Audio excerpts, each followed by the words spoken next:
Hey, what's up, everybody? Welcome back to the Dr. Quack podcast. Today's episode is sponsored by Flashback Games here. Make sure you come down here and see this man, Mr. Will Geiger here. I'm telling you, you want to play some of the great games in the world. They're here from the past, the present, and some of the future ones are coming out here soon. You got a little VR here as well. But today's episode is going to be sponsored with Mr. Dirty Don. Class of 2020, Stranglehold Hall of Fame. Yes, well deserved, sir. Well deserved. Appreciate it. Thank you for coming on the show. Always good to see you, brother. Sir, I appreciate you for having us here.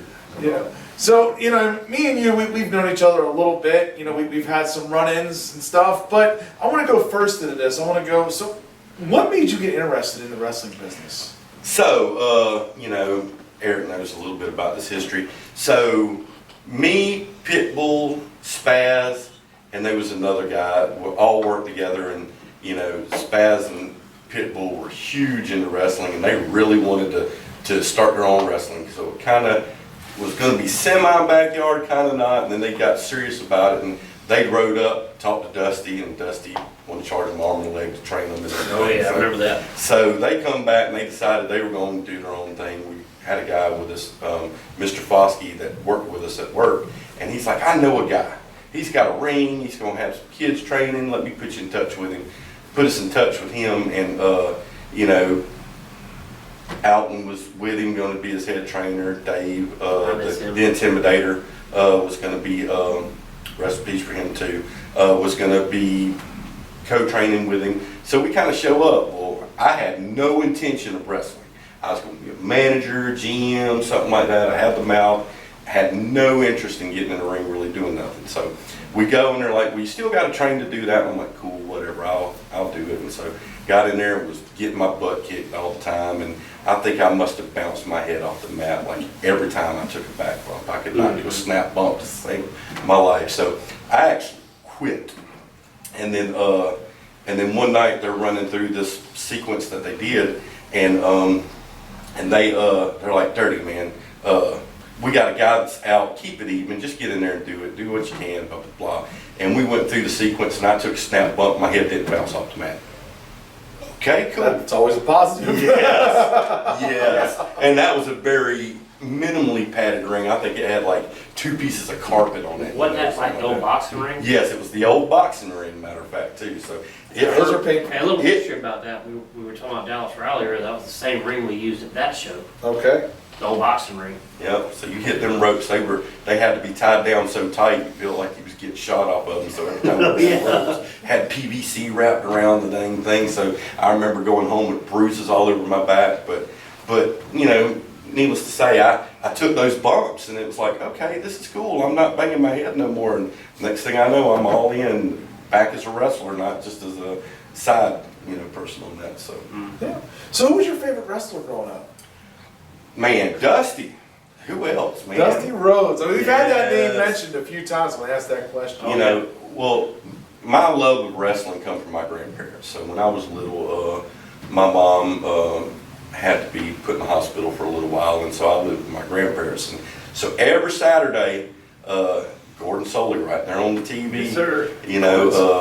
We never missed it, man. And the Crimson Mask. Yes, all that. Dusty, Harley Race, Flair, all that stuff, man. Just loved it.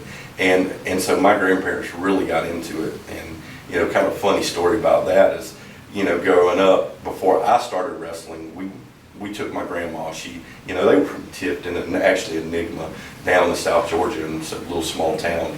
And she come up to stay with us one weekend after my grandfather had passed, and we went out to the Macon City Auditorium to watch the WCW when they come out. And my grandmother loved her some Sting. Oh my God. So, we're sitting in there, and I've never heard this woman cuss in my life. She's always cool, calm, and collective. She's the peacemaker of the family. We're sitting up there and we're going through the show and she's getting into it, boy, and Sting comes out, and I think he was wrestling one of the Samoans or something. I don't know what it was, but classic heel baby match. So the heel's over there cheating and she's getting riled up, boy. And she's, super Mark all of a sudden, grandma sitting right there, so she gets wound up on it. Next thing I know, Ref, he's freaking cheating. Cut that shit out. Out of nowhere, dude, I about died in my seat. And I think that's one of the biggest things that I regret is that she had passed before I got a chance to wrestle, because that would have been amazing. Of course, my grandma might have gotten a ring and tried to whoop somebody's ass too. Yeah, probably. I'm sure she watched you from up in the sky. Oh yeah, Yes, no sir. doubt. That was the same way with me with my grandfather. He didn't get to watch my matches, but my Aunt Mary did, so I felt very happy with that. So, so who was your first match with? When did that start, by the way? When did you start, like, officially wrestling? So, gotta count my children here. Somewhere right around 2000. My first official match was a guy named Gabriel. It was that fourth that worked with us at the thing, and he kind of had a vampire type gimmick, like I don't even know, but we were wrestling, and I remember we had found an old shutter in the back room, and it was at Stubb Street Gym. Is that what it's called? Yeah, Spruce Street Gym. Spruce Street Gym, that's it. And so we had set up in the middle of this gymnasium, had a crowd full of people. It's my first match, we're all jacked up. So the finish was gonna be, I was gonna go to hit him with the shutter. He was gonna step out, get it, and he was gonna bust over my head. And like, dude, I'm like, all right, this is gonna be awesome. So, we go to do the spot, and he hits me with the shutter. Well, it was amazing, because on the video, you could just see shutter pieces flying everywhere. What I didn't think about, though, is when it breaks, part of it's not going to break, and it went right across my nose. Like, it didn't break it, but it hurt for a while. So that was kind of my indoctrination into it and everything. And you have been pretty injury prone in your career, sir. I've had my moments, but I was a softball player before I did that. I played on a couple of state championship teams. Got picked into like special all-star selection to do that stuff. So I was big into that. I got hurt 10 times more playing softball than I ever did wrestling. That's true.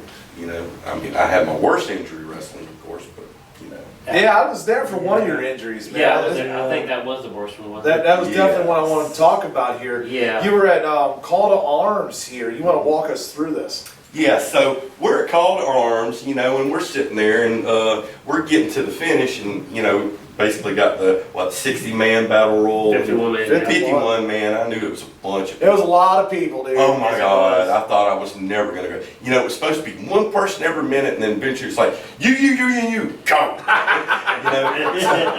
So that was some time. And I want you to know, only for you, Eric Nelson, I despise battle royals. You know what I'm saying? When you asked me, I'm like, oh my God, I hate battle royals. For the record, that was for the venue, so we cut down on costs. Right. I got you. So, but yeah.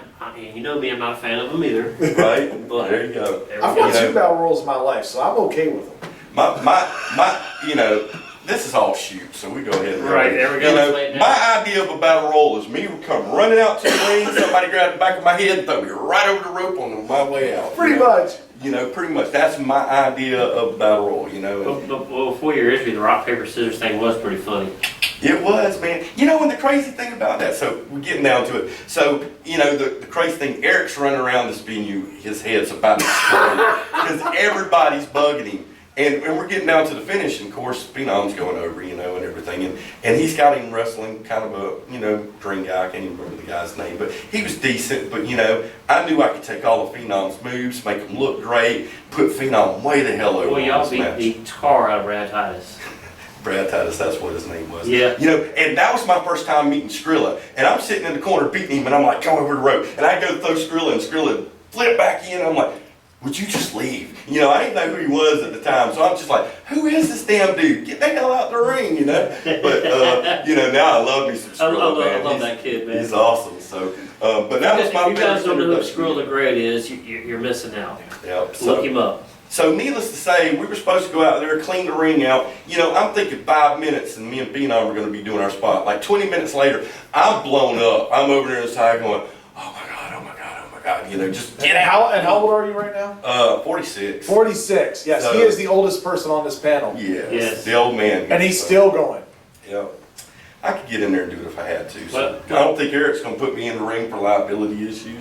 Yeah. Yeah, let's get into that. Yeah, go ahead, tell me. But anyway, so we finally wean it down. I think it's ends up being me, Phenom, Danny Horn, and DL Norris, and we do a funny little spot with them too, and all that. So we're kind of working as a team at that time, because we tagged for so long. Right. So we finally get to that point, and then we get to the end, and we do a little spot where we're doing rock, scissors, paper.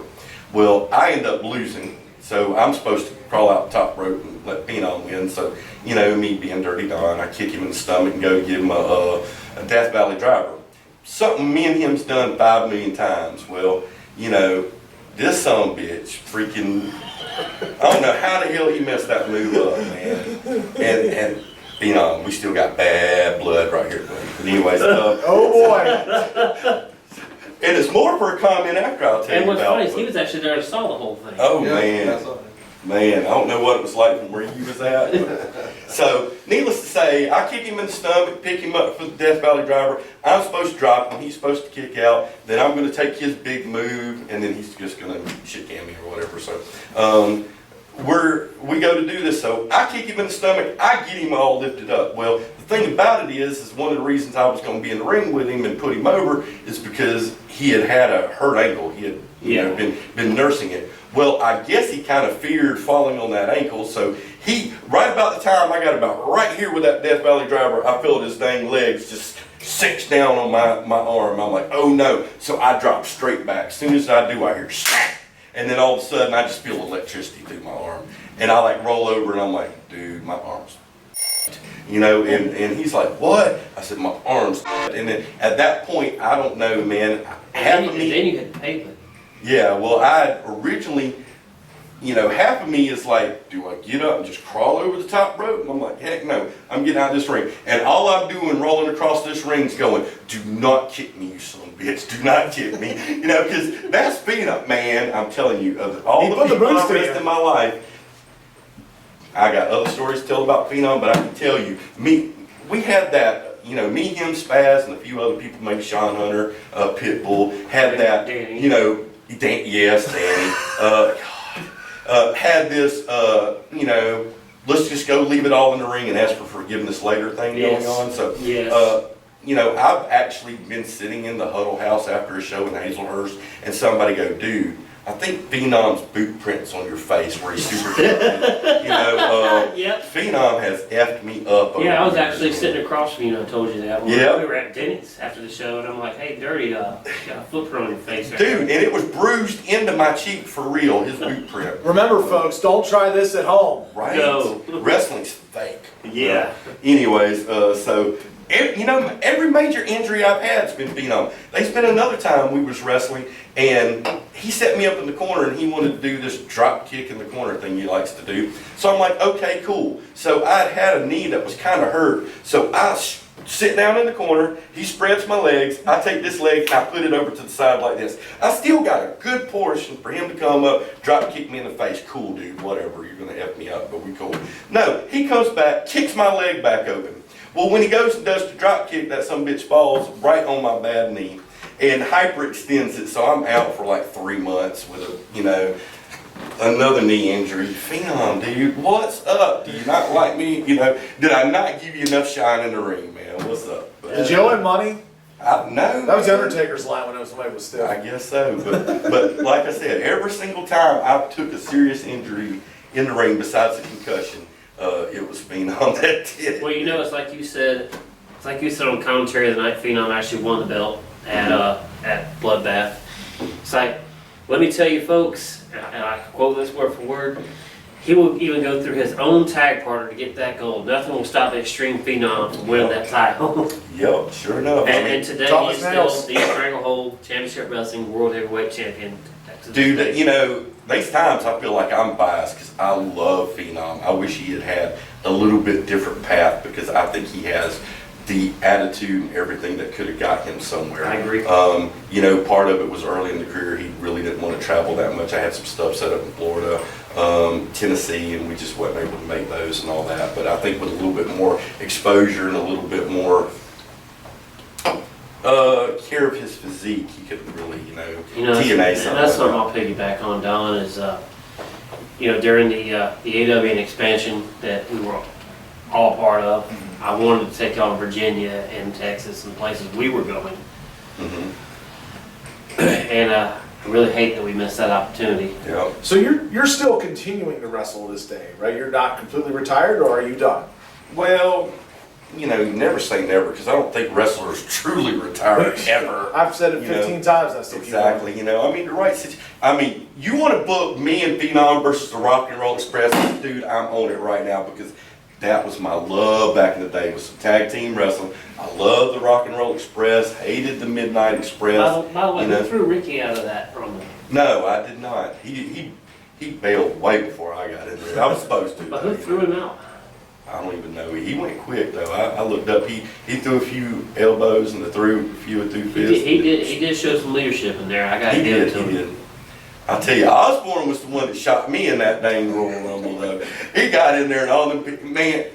The first rule is when you got like more than 2 or 3 people in the ring, you do not bump in any kind of match like that. And there was people bumping, and then all of a sudden Osborne went out, and you thought he was Stone Cold Steve Austin cleaning that ring out. There was people flying up over the top. Yeah. Some dude decided he wouldn't want to go, and Osborne just picked him up, one hand in his pants, one in there, and picked him literally up over the rope and threw him about 5 feet deep. That was hilarious. Oh yeah, he had that pavement good too. Yes, and I didn't even recognize him when we showed up. I'm sitting here and I go up to Q-Ball. He did, man. I'm like, Q-Ball, that dude looks so familiar over there. Who the heck is that? And while we're talking about him, Osborne Cowboy, I know we were supposed to have done this already, the team of Southern Discomfort. You guys already know that you are being inducted into Stranglehold Hall of Fame. Well deserved. Can't ask for better. That's right. We will make a formal presentation as soon as humanly possible. I haven't forgotten you guys. Sorry, I didn't put that And in on there. that note, we're going to take a quick commercial break from our sponsors, and we'll be right back. Hey, look who I've run into, folks. The head of the Dr. Quack podcast, Dr. Quack himself. Welcome to Flashback Games. I'm telling you, thank you for introducing me to this place. This Absolutely. is definitely top of the line here. If you get a chance, you're down here in Marietta, Georgia, check out all the great games they got here, and the staff is super friendly. Love this place. Give it 2 fingers up, actually, right there. Hey, let's show me your favorite games here in the arcade. Oh, yeah. Yeah, let's go. There's so many great games here. I mean, you got Terminator 2, Judgment Day. I'm telling you, I was playing this last week. Definitely one of my favorites here. I mean, definitely, you get the gun here. You're just firing away. You're going at it. There's so many awesome games here. I mean, look, you have X-Men here. Definitely one of the great ones.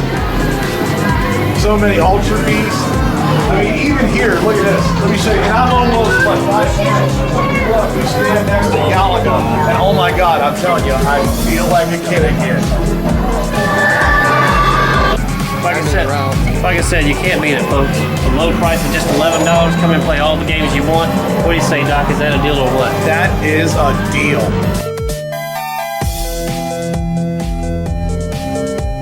And we're back here. I want to thank you once again for coming on here, but now we're going to another segment here, one of my favorites, and if you've been paying attention at home, you will know exactly what's getting ready to happen here. We are getting ready to do word association.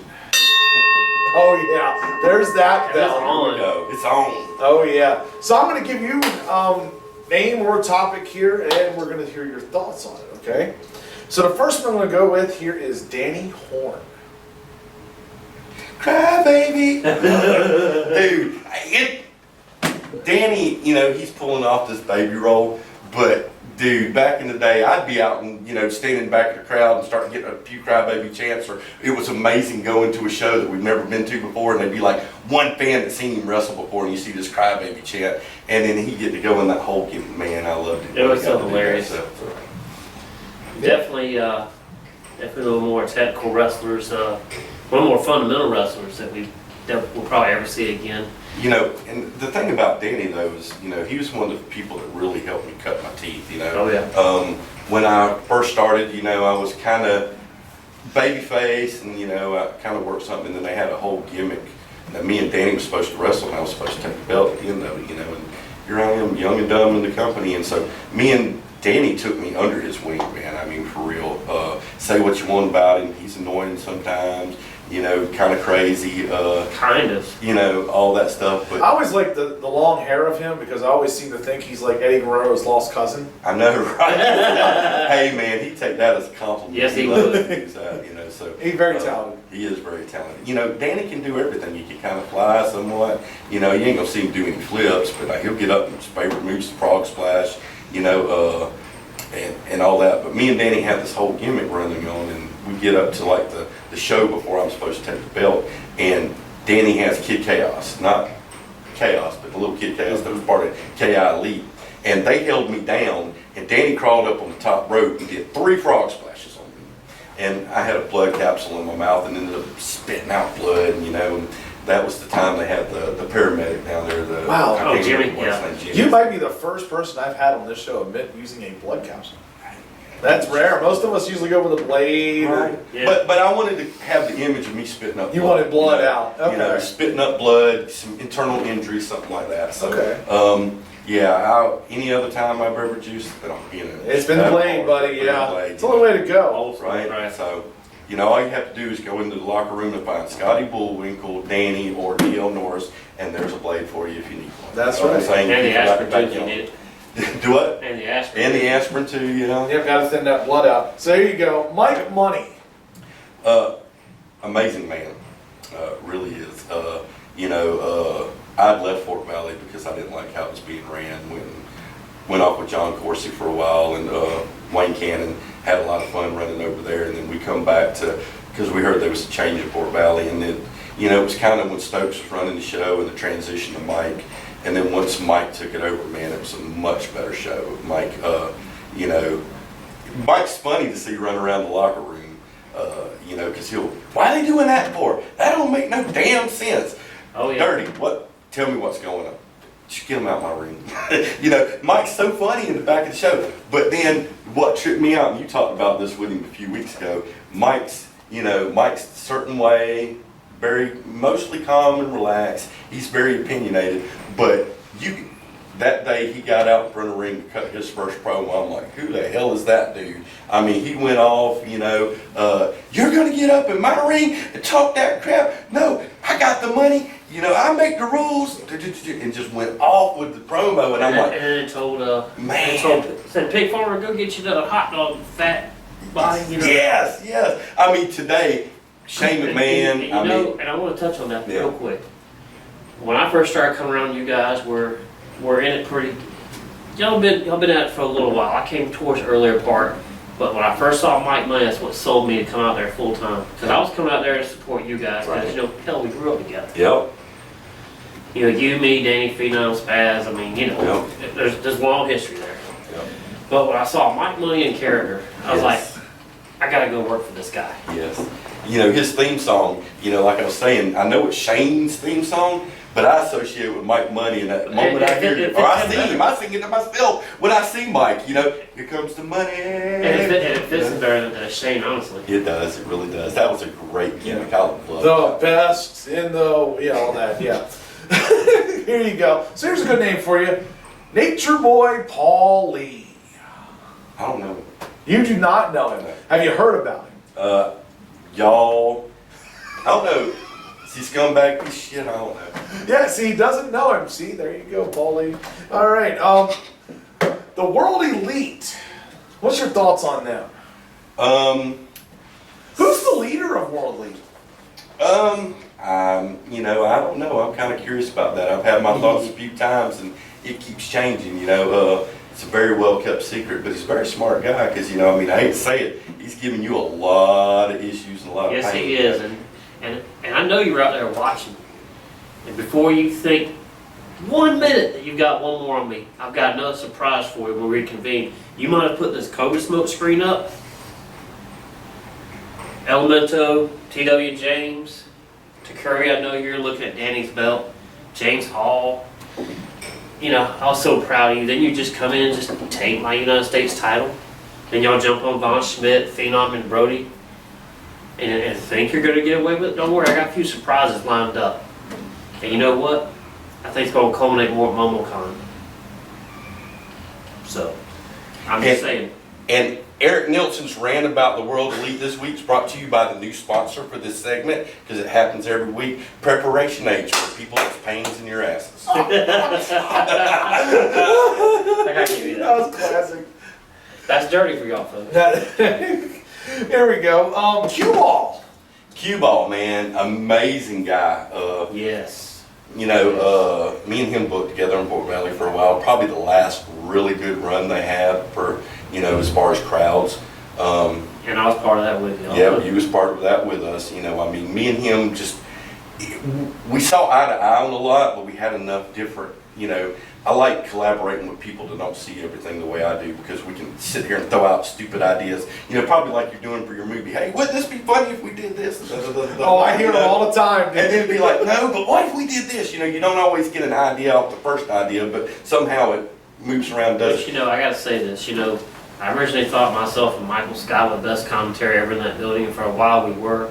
But putting you and Cue Ball together, man, at the beginning of Stranglehold in Fort Valley full time, Yep. I couldn't have made a better decision than that. Yep. You know, we just always had that kind of, it just instant click, you know, because me and him, we tagged up there for a little bit right at the end. It was me, him, Zach, and Shane running together a little bit, you know, right at the end of my official, kind of first official retirement. You know, my knees was giving out a shot, but I got a chance to tag with you, and we had a lot of fun doing that. And you know, it carries over to the commentaries. I got to give it to you and Cue Ball especially. You tried to help a bunch of guys who couldn't get out of their own way, and that was the problem. And I don't know why Mike got frustrated. Yeah, you know, and the crazy thing about that is Cue Ball even more so. You know, he had a great eye for young talent. I remember when we were sitting there booking, and Joey Kidman used to piss me off when I booked. Because the first time he come in, he was running that rushing gimmick. And we told him, that was so okay, stupid. you know, and I didn't know that, you know, he was 17 years old, and, you know, Mike blew up about that when he Oh, first yes, come he in. did. But, you know, we tell him, okay, cool, you can wrestle, just kind of do this, I this, and hated this. the rushing gimmick from him too. And he ran out there and blew the walls off of it, was like about to start fighting the crowd, and took something over the line. And I'm like, who's this kid? He don't even freaking listen. You know, so here I am like, why I need a hard-headed kid in the ring? And Cue Ball's like, Tony, man, this kid's got talent. He's got talent. Just chill, chill, chill. And so, you know, we eventually and yes, he did. but then that was about the time I stepped back out of wrestling for a while, so I never really got to see Kidman have his full, you know, expand his thing, but we did get a time to get to talk.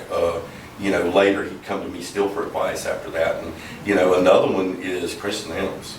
You know, when I first remember Chris and the gimmick, not to be named, Locomotive. what? Anyways, so I had to, Chris, sorry. So Chris, when he started, man, that dude has more heart of anybody in the wrestling business I've ever met. You know, he was always 100%, do anything you want, nicest guy, all that stuff. And you know, the one thing about it, since he's really hit this big run, I haven't had a chance to see him wrestle, so I need to go to one of his shows and actually see him wrestle. You know? While we're talking about that, one of my old haunts, Georgia Championship Wrestling, has come back with Chris Nelms doing a show under that moniker in Eaton, Georgia. I may go. Yeah. Just want to see what they're about. So I want you to do something for me. I want you to look directly into that camera. And I want you to tell somebody who's watching this, you know, what advice would you give them getting into this business? Oh, yeah. Best advice I can give you is to be humble. The first 9 months to a year until it clicks for you, you're not everything you think you are. You know, listen to the advice of the veterans, because if somebody tries to take you under your wing and give you advice, it's because they see something in you. And, you know, luckily I had a few guys to do that for me. Danny's one. Jake Slater. Jake Slater was definitely one. I miss him too. Mike Stratus, actually. Yeah, definitely. He hated Spaz with a passion. Yes, he did. But yeah, he'd be like, Dirty, you're the only cool one. You can come work for me and everything like that. You know, I did a couple of shows in GIWA and for Mike, and you know, Mike always had some good words for me. You know, so I always tried to sit down and soak up any advice I could give from the veteran. Yeah, definitely. Stratus, one of my favorite, you know, Georgia icons in wrestling. So I got one more question for you here. This is something I ask everybody. What's your favorite scary movie? Favorite scary movie, man. You know, I think I love all the old Friday the 13th. You know, I mean, my daughter was kind of young, and we used to sit there and, you know, she dug that cheesy, you know, never stops, always after you. So I mean, I think that's a classic. You know, so. Yeah, I mean, you can't go wrong with the classics. Yeah. Well, I'd like to thank you once again for coming on here. Always a pleasure, bro. Make sure you check this out here, Dirty Don. I'm telling you, we might have him come back here, possibly Yeah, for some more stories. We need a part 2 on that. I can almost feel a part 2 coming. There's always a sequel somewhere, isn't there, folks? All right, folks, check it out. I will see you all next week. We will have some future guests lined up. Check out the Dr. Quack Facebook page for future updates. And Stranglewood Entertainment. Stranglewood Entertainment. Yes, I'm out.